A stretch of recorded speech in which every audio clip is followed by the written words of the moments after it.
with some police officers to help build relations between community and police, and sort of what that looks like. So that's what we want to start with today, and we want to move it forward, starting with this group, and hopefully get bigger, and then we'll hopefully, as we move forward with our meetings, we'll have law enforcement officers attending as well to help make this thing happen.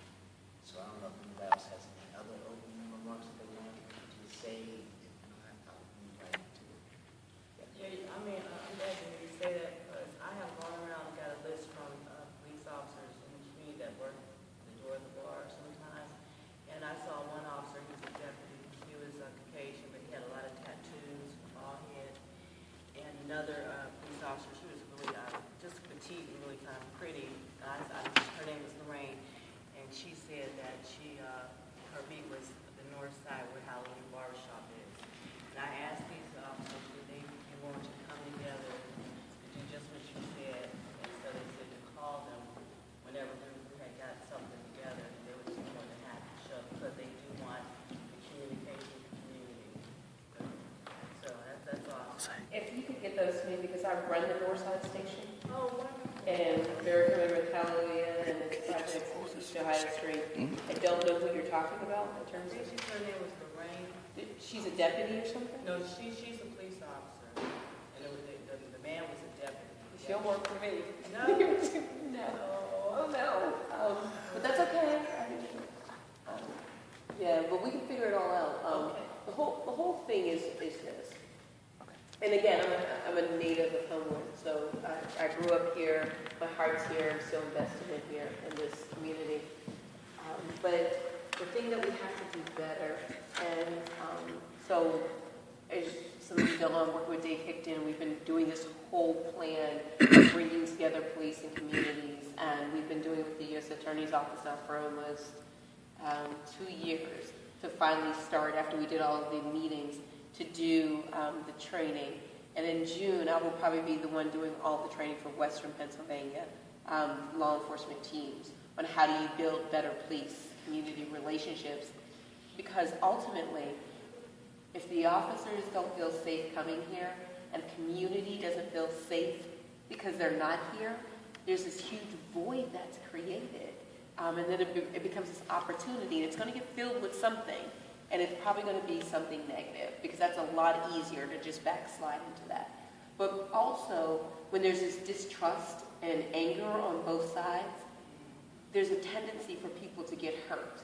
Either those community persons who are attempting to engage in a positive way, or those officers who the community is lashing out against, who they think have offended them in some way. So there's a lot of room for growth and development. But the way for our communities to heal and for these crimes to be solved and public safety issues to be addressed is establish this relationship of trust.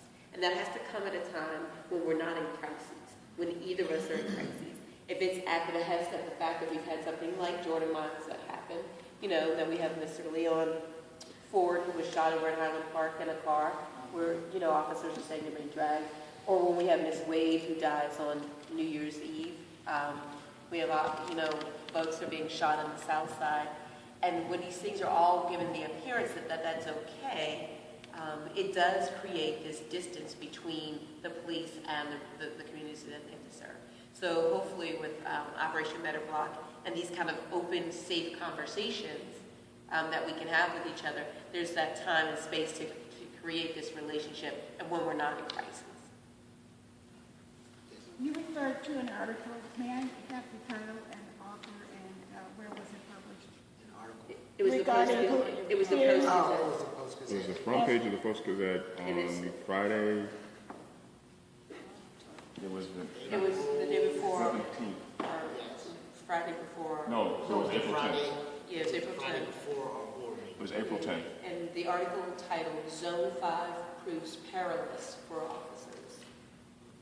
And has there been any response to that article, written response to the Post-Gazette or to the author? I don't know if there's been a written response, but basically what it was recapping is how often officers in Zone 5 have been shot at or killed. So, and it has the highest number of officers being assaulted are being shot at than any other location. Who gives those who gives that information? Well, see, you kind of can tally it. The 3 officers died on Fairfield Street. You just had 2 officers shot. So it's kind of easy to keep track of who was shot or killed. Okay, so it's documented. Yes, it's not out of the clear blue. And in the article, they very clearly cited the cases. I'd love to see that article. It was on the front It's page front page, above right. the fold. Okay, I'll refer to And it actually is a true article in terms of its facts. I mean, it really isn't slanted, unfortunately, in terms of its facts. in terms of the reported facts. Yes, yes. The thing that tagline. drew us to a conversation with this was front page at the top of the newspaper. Zone 5, Homewood proved perilous, or Zone 5 So officers. far. And so it was Homewood as a negative. It was the top article in the newspaper on the front page of the Post-Gazette. And so Same on TV, the first 5 minutes features black crime. it does. The challenge, though, and I get that. In calling Jerome and talking with Michelle, Commander Brackett about this, one of the things that we wanted to do was to figure out how we could, just like Commander Brackett said, how we can have a conversation that actually brings both sides together in a way that will actually have things done, because there's no relationship there. If there's a relationship between community and police officers, then there's actually a conversation that can be had so that conversation doesn't become the front page headline that Zone 5 is perilous to officers, because people won't make the comments that are being made. And I think when I talked with Jerome about the process that he went through, I said, oh man, that makes perfect sense, because we need to have both sides at the table having a conversation, and then before something happens, have a dialogue about how the response will be. And then when people realize that the police are actually at the table and having a meaningful conversation with folk, and the community is actually having a meaningful conversation with them, then people are more apt to trust one another, because it's all about relationships. And so I reached out to Jerome because he has expertise in mediation and doing this work. Michelle has expertise in how this whole community policing thing works together. And so I think we have an opportunity before something else happens for us to actually have a meaningful